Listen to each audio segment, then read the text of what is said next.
Coming up, new COVID-19 requirements for Johnson County employees. And later, as December starts, students stress before a chilly finals week. Can the Hawks overcome Michigan and get their hands on a Big Ten title? I'll tell you more in sports. It's a very sunny morning here in Iowa City. I'll tell you whether if winter will ever be on its way.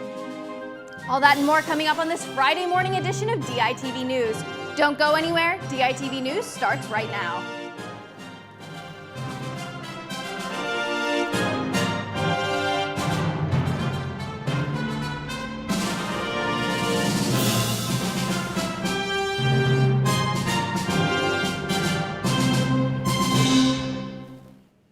Good morning and thank you for tuning in. I'm Lauren Johnson. Hawkeye football is gearing up for the biggest game of the season. Julia, can you tell us more about what this means for the team? Well, Lauren, Iowa is headed to Indianapolis to fight for the Big Ten championship title. This is the first time Iowa has appeared in this championship game since 2015, and the Hawkeyes haven't won a Big Ten title since 1985. After a rocky regular season, it's a miracle Iowa's even here. We'll have more on this story later in sports. Back to you, Lauren. Thanks, Julia.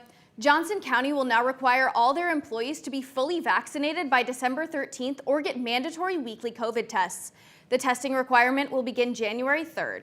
If employees choose to remain unvaccinated, they'll have to pay for their COVID-19 tests out of pocket. The Johnson County Board of Supervisors passed the resolution with a 3-2 vote. The main point of disagreement was about whether or not individuals could be exempt from the vaccine for religious purposes.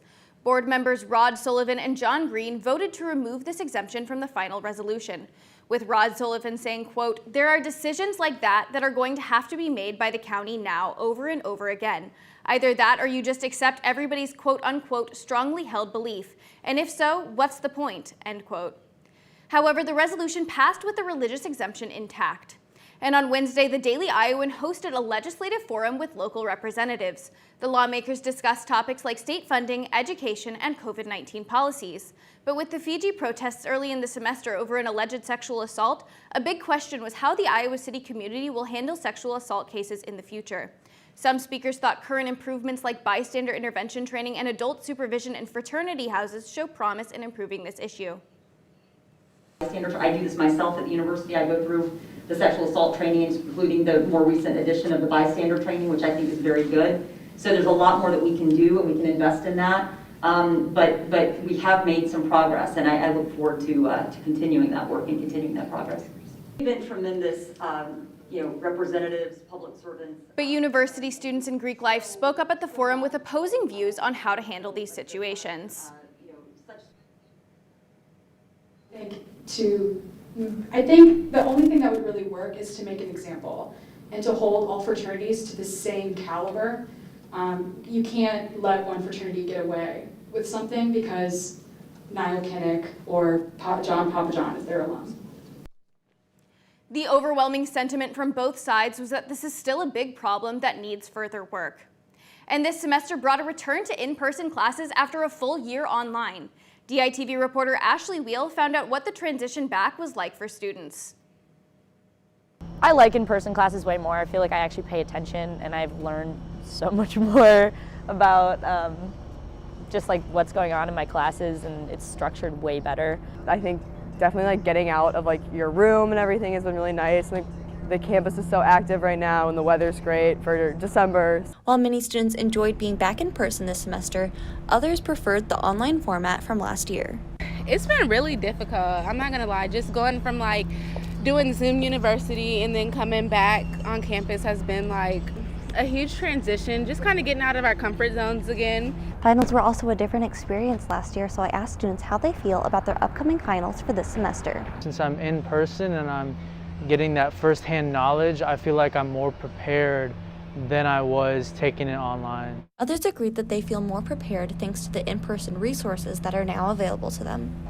I'm definitely feeling a lot better about finals this year than I did last year because we have actual like in-person prep and in-person classes. This year you can actually like ask them in-person questions, so just like an email. So I think it'll be good to have them in person. No matter the format of the finals, they can still be a stressful time for students.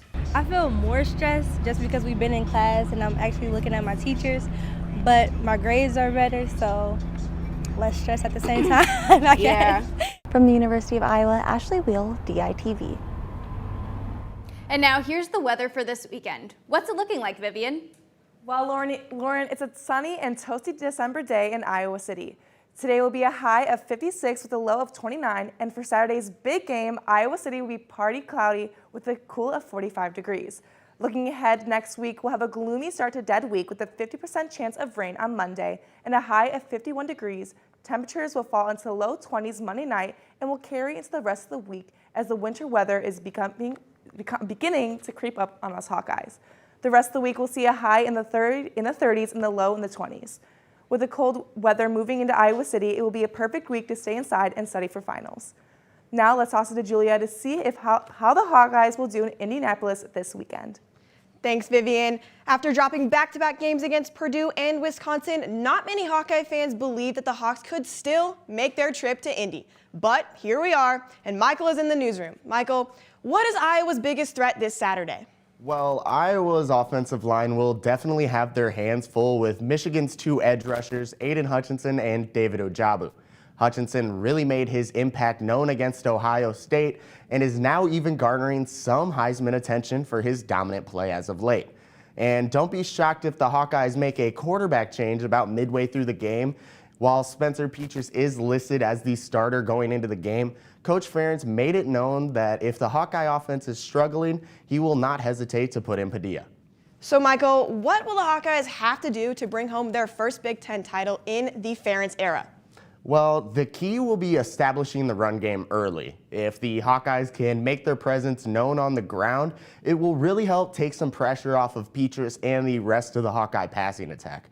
But like usual for Iowa games, this one will come down to Iowa's special team and defense. If the Hawkeyes can capitalize on a turnover or two, this could be a game to remember. Back to you, Julia.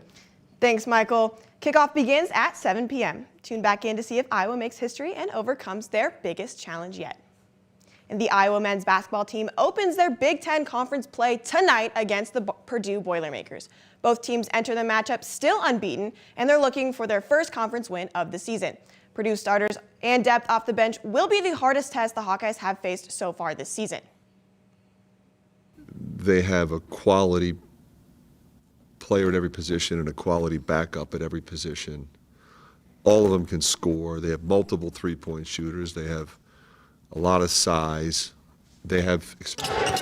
A big factor that will play into the game is the energy that Purdue fans will bring to Mackey Arena. In the past 3 meetings in West Lafayette, the Hawkeyes have fallen short to the Boilermakers.